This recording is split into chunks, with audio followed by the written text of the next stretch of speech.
दर्शक हो, आपण जर पाहिलं तर 31 तारखेला जो 1.5 लाखाचा विसर्ग हा उजनी धरणातून असेल, वीर धरणातून असेल, हा भीमा नदी पात्रामध्ये केला गेलेला होता.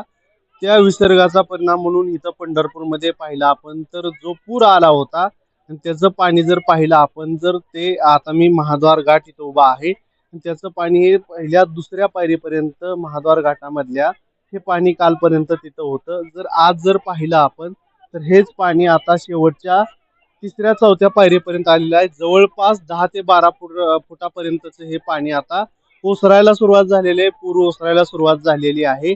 जर आपण जर पाहिलं तर जो काय पुणे जिल्ह्यातील असेल किंवा घाटमाथ्यावरील जो पाऊस आहे तो कमी झालेला आहे आणि आपण जर पाहिलं तरी हा कमी झालेल्या पावसाचा परिणाम म्हणून जो काही वीर धरणामधून असेल, उजनी धरणामधून असेल, जो काही विसर्ग कमी करण्यात आलेला आहे तो आज सकाळच्या उजनी अपडेटच्या आज आपण सकाळी पाहिलं की उजनी अपडेटमध्ये जो विसर्ग 65,000पर्यंत वीर धरण असेल किंवा उजनी धरणातून असेल हा विसर्ग 65,000 एवढा आता करण्यात आलेला आहे.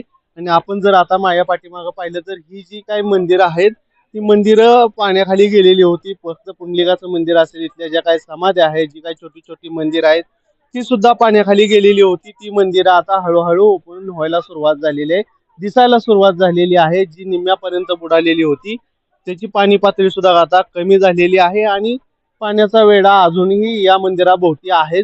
जर पाहिलं तर समोरच्या साईडला जो इस्कॉन मंदिराचा जो प्रभुपाद घाट आहे तो सुद्धा आता दिसायला सुरुवात झालेली आहे. तो सुद्धा पाण्याखाली गेलेला होता आणि पंढरपूरमध्ये जो पूल आहे दगडी पूल त्या ठिकाणी सुद्धा आपण पाहिलं तर तो सुद्धा तिथलं सुद्धा पाणी आता ओसरायला कमी व्हायला सुरुवात झालेली दिसते. जी इथली भीमा नदी पंढरपुरातून दुथडी भरून वाहत होती ती सुद्धा आता याचा हळूहळू पूर ओसरायला सुरुवात झालेली दिसते. जे काही पोलिसांचं आषाढी वारीच्या निमित्तानं या ठिकाणी निरीक्षणासाठीचे जे काय त्यांना उभं राहण्यासाठी ठेवलेलं होतं ते सुद्धा आता पूर्ण पाण्याखाली गेलेले ते सुद्धा दिसायला सुरुवात झालेली आहे. त्याचबरोबर आपण जर पाहिलं जर पंढरपूरला सगळ्यात अगोदर जर पूर आल्यानंतर फटका बसत असेल तिथली जी व्यास नारायण झोपडपट्टी आहे पंढरपूरमधील त्या तिथली सुद्धा घरांना पाण्याचा वेढा पडला होता. तिथली काही घरं पाण्यामध्ये गेलेली होती परंतु आता ती सुद्धा तिथलं सुद्धा पाणी कमी झाल्यामुळं आपण पाहिलं तर आता तिथलं सुद्धा पाणी कमी झालेलं आहे. प्रशासनाकडून तरी सुद्धा खबरदारी घेतली जाते. आपण जर पाहिलं तर इथं महाद्वार घाटामध्ये जे काय भाविक येत आहेत आषाढी वारी आताच काही दिवसापूर्वी झालेली आहे त्यांना अजूनही थोडं दक्षता म्हणून इथं पाण्यामध्ये जाऊ दिलं जात नाहीये. तर हे 10 ते 12 फुटांनी हे पाणी या ठिकाणी उतरायला पूर ओसरायला सुरुवात झालेली आपल्याला दिसून येते.